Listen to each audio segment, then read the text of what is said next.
Hello and welcome to the Commodity Trade. I am Pranoy Banerjee. Let's start off with what we are looking at in terms of festive season demand. I mean, we are sitting on an auspicious occasion of Akshaya Tritiya, and obviously gold is on everyone's lips in terms of asset class demand. We've seen a cool off, although as far as COMEX gold is concerned, from almost levels of 1300. I mean, we were in kissing distance of 1300 per ounce, but could not attain that on back of geopolitical concerns almost a week or fortnight back. But after that, we've cooled off some bit. So we've come off to levels of closer to 1265 or $1270 an ounce. The rupee has also appreciated in the meanwhile. So that has obviously caused some kind of cool off in Indian gold prices as well, which is now below that 28,000 rupee per 10 gram level. If you take a look at an overall larger price move as well, ever since the July of last year when gold was at almost 33,000, we are now off quite significantly by almost 12.5 to 13 odd percent. On this auspicious occasion of Akshaya Tritiya, where is demand shifting for gold? Is gold ETFs more profitable, or is the demand for physical gold and jewelry more profitable or desirable? To discuss all of that, we have Prithviraj Kothari, Managing Director at Riddhi Siddhi Bullions, who joins us from Bombay, Hitesh Jain, Analyst at IIFL, and also Prathamesh Malia, Chief Analyst at Angel Broking. Hitesh, let me start with you first. Where do you see prices going? I mean, on back of the currency appreciation move, as well as the global COMEX level of around 1265, we are mostly negative to absolutely flat right now.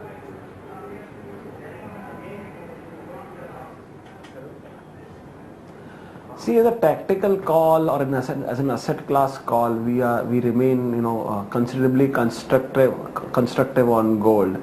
See, given the prevalent backdrop where you have legislative uncertainty in US, and on the other side of the Atlantic we also have political uncertainty in Europe, although projections still say that far right candidate like Marine Le Pen may not prevail in the French presidential elections. But if you see the recent trends beginning from Brexit or beginning from US election until talk about the Dutch elections or the French elections, people are still voting against the establishment lines. So there's always going to be a question on the existence of European Union as an integrated continent. So apart from the political uncertainty, you also look at the US picture. Post November 8, we've seen a lot of buoyancy in the global equities in markets pricing in the reflation trade. But as we are seeing that the Trump administration is finding a lot of difficulty to navigate through various legislation beginning from the healthcare bill. Now, although markets have priced in the juicy part of the equation as far as the tax reforms are concerned or infrastructure spending is concerned, we need to understand that histories of credence that US Congress or the Republicans for that matter never favor higher spending or fiscal recklessness when the government debt is high. And as we know, US government debt is around 100% of their GDP. With such a bloated government debt, it will be difficult time for the US regime to actually pass through all these legislations. So I think if you consider the overall scenario, I think gold still remains as an asset class in the reckoning. And although people talk about, if you look at the past performance, although the overall performance has been subdued, but if you look from Brexit, from June till date or till March or April, dollar index has actually appreciated by 5%. Dollar is the basket of currencies. And gold in US dollar terms has not done that well. In fact, gold is up by literally 4.5 or 5%. So I think the hunt for safe haven assets or safe haven currencies will still be remain intact, and I think if you look at a longer term perspective, will not be surprised for gold to moving towards $1,450 to $1,500 per ounce maybe in the next 10 to 12 months. All right, let's get in Prithviraj Kothari as well from Riddhi Siddhi Bullion. Prithviraj, what's your view? I mean, we are seeing some kind of demand which is a little subdued globally. But where is the real demand shifting now? I mean, is it physical gold and jewelry, gems, or is it more gold ETFs? What's more advisable at this point?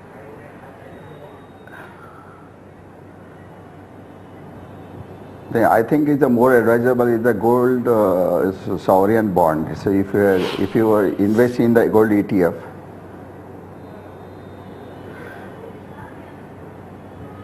you have to pay something in after the 1 year, but the gold sovereign bond is the most profitable. You get the also interest.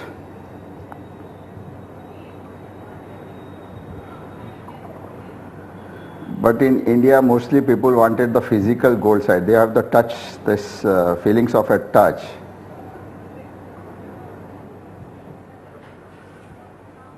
If you, in India, it's a huge demand. This Akshaya Tritiya all over India is a huge demand. The lots of jewelers are making the inventory also.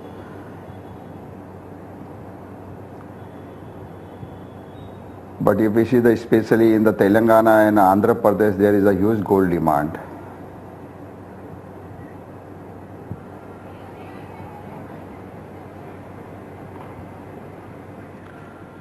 So,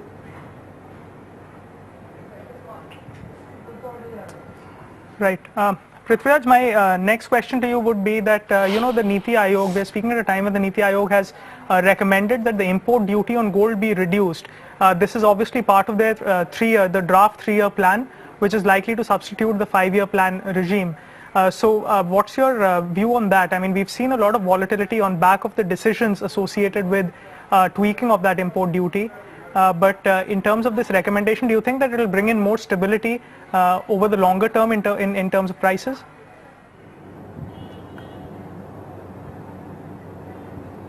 if you see the international market and the domestic market, there is a difference between 10 and 12% is the difference.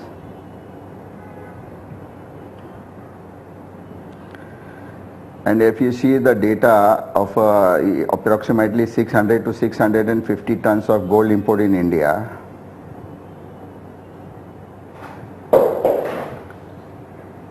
but simultaneously the 250 tons should be the goods coming by unofficially sector. Yeah, but sound is echo.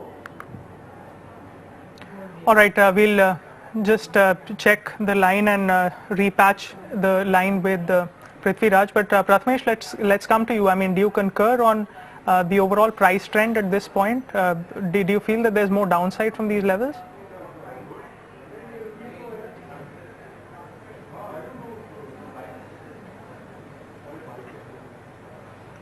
I think whatever be the downside, it would give investors the buying opportunity because I feel the risk would still be on in the months ahead. You see the outcome of second round of French election that is on the card. Uncertainty with regards to the tax breaks that US President is announcing. So this two uncertainty would again bring back charm in gold. So in a sense, I am looking at 1280 on the COMEX immediately, and on the lower side 1250 is the range possibly which gold can trade. If the Indian markets, yes, Akshaya Tritiya will bring physical buyers back in action, but that would be a short-term impact. But whatsoever it may be, we advise our investors to remain on the buy side in gold for target towards 29,000, 29,500 in the Indian markets. What's the flows that you're seeing into gold ETFs, Prathamesh, at this point?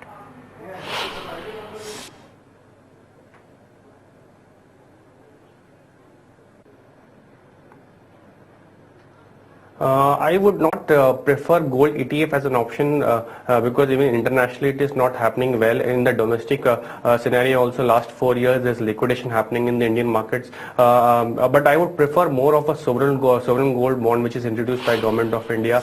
If investors in India want to invest in gold with an intention of earning returns per se, but as such consumer sentiment in India remains very high towards physical gold. So you really cannot detach Indian consumers to invest in sovereign gold bonds, although our advice would be to invest in sovereign gold bonds. So in that sense, ETF is not that favorable vis-a-vis physical as well as even sovereign gold bonds. Right, Prathamesh, can you explain the rationale for our viewers and for our, for investors watching at this point behind the preference that you exercise over sovereign gold bonds? What's the kind of return that you're seeking from there, and how favorable it can be from maybe physical gold and jewelry or even derivatives for that matter?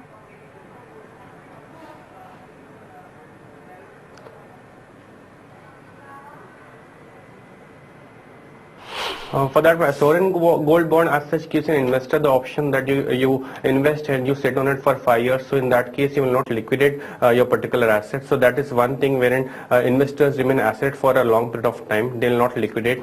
Second thing is if you need to buy physical jewelry as such, there are a lot of high cost involved right at upfront. So in that sense, between ETFs, sovereign gold bonds and physical sovereign gold bonds is the right option. But for consumers in India, just for the occasion of Akshaya Tritiya, you would see physical demand getting into traction. But if you really need to buy gold, it is advisable to buy on dips towards 28,000 mark for Indian markets.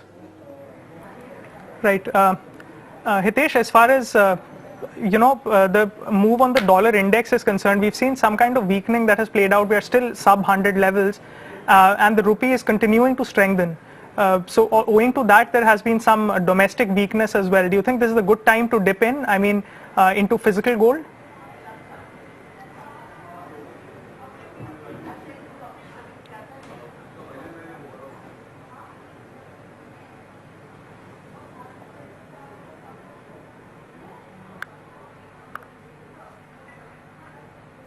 All right, we'll repatch the line with our guests. We'll take a very quick break. On the other side, we'll continue our conversation around gold and also energy prices.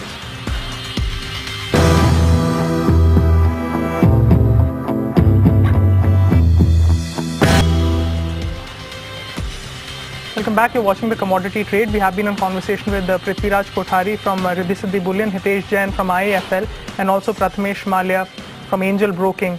Prithviraj, let me come to you. I mean, we've seen a lot of policy changes also, and we've interacted with a whole host of jewelry companies who are into the business of manufacturing gems and jewelry. What is the sense that you are getting on ground from clients? Where are volumes moving? If you can give us a broad, idea of even other precious metals like platinum and silver as well.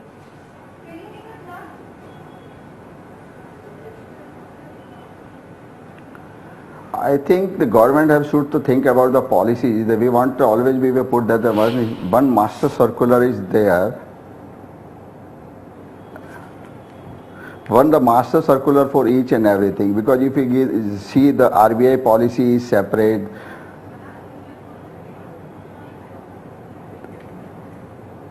the DGFT is a policy separate, then the central finance ministry policy should be the separate.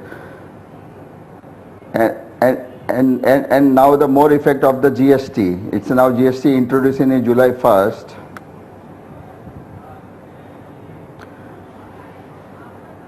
So I think people are very nervous to that this industry, the whole industry is nervous, how the consignment is moving, what's the percentage of a GST in a bullion and also the jewelry sector also, because everyone is worried about the percentage. If you see the customs duty, till today the custom duty is 10% and 2% is the excise and weight. So it means around all the 12%. It's still the big difference between the international market and the domestic market. So if we will survive the industry in Indian market, because the whole is the handmade and manufacturing is a big unit in India, and their whole full demand of in the European and Gulf side also, like Bangladesh, Pakistan, and the Bengali karigars jewelry, the handmade jewelry. So government think about the domestic industries also. They are very difficult to 12%, and also the value addition. We cannot export the goods in a bullion form, or maybe there is a lot of refineries in India also. So we cannot export the goods also because their value addition norms is there. So the many things are in between, still the hurdle. But I think government slowly should everything should be clear in a very short term, because now government is very positive on this industry. They wanted to be a make in India. So I think it's a slowly everything should be there. But we require the one master circular is there. Hitesh, would you agree? And if you can also tell us what do you think about the GST rate, because obviously the fitment of rates is yet to happen. That's still not decided. What rate, I mean, above what rate do you think could the impact be extremely negative, and what is being factored in at least from the trader and client community at this point?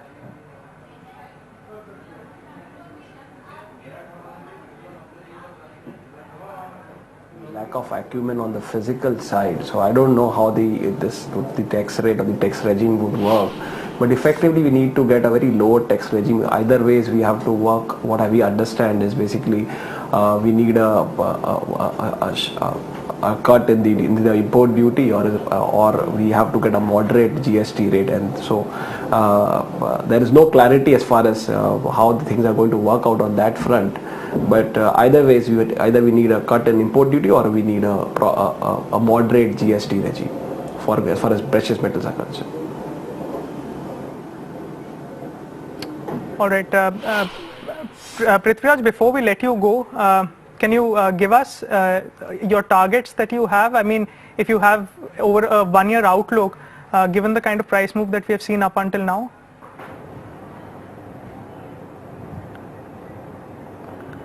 I think on the gold downside should be in the long term, in the 1-year time period, I think it's on downside should be 1180 to 1230 in the downside. And on the upper side should be $1,315 to $1,400. I am bullish on gold and as well as also the silver. And I think the platinum is almost $320 less than the gold price. So I think if people want to invest in the platinum, is the best opportunity to invest in the platinum. In a couple of years, they get the good return compared to the gold and silver. All right, Prithviraj, we are going to leave it at that. Thank you so much for joining in and giving us an industry viewpoint as to where volumes are moving on an auspicious day like this, and also your preference and target levels as well. Let's include other commodities also.